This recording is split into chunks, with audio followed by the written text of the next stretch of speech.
மறைபரப்பு பணியின் பாதுகாவலரும் நம்முடைய இந்திய நாட்டின் பாதுகாவலருமான புனித பிரான்சிஸ்கு சவேரியாருடைய விழா இன்று.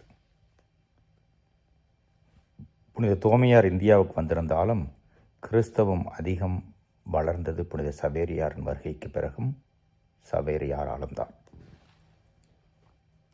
எழுத்தறிவின்மை, ஏழ்மை, மருத்துவம் இல்லாத நிலை, இப்பொழுது இருக்கிற போக்குவரத்து சாதனங்கள் எல்லாம் இல்லாத நிலை, கால்நடையாக நடந்து சென்று தன் உடலை வருத்தி கடவுளுக்கு பணி செய்து மக்களுக்கு இயேசுவை கற்பித்தவர்.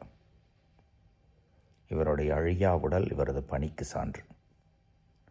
இவரிடமிருந்து நாம் கற்றுக்கொள்ள வேண்டியது இவருக்கு இயேசுவின் மீது இருந்த அன்பு, அந்த அன்பை எல்லோருக்கும் தெரிவிக்க வேண்டும் என்ற தாகம்.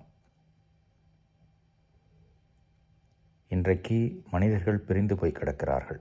கிறிஸ்தவர்கள் பல்வேறு சுக்குநூறாக பல சபைகளில் இருக்கிறார்கள்.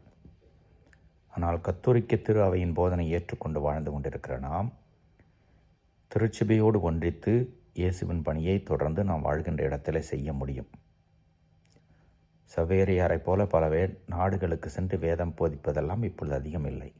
ஆனால் வாழ்கின்ற இடத்திலேயே இயேசுவை வாழ்ந்து காண்பித்து பிறரை இயேசுவின் வழிக்கு அழைத்து வருவது, அதிலும் மதத்தை மறந்து போனவர்கள், மத சடங்கு முறைகள், திருப்பலியை எல்லாம் கண்டுகொள்ளாதவர்களுக்கு முன்மாதிரி மிக மிக தேவை.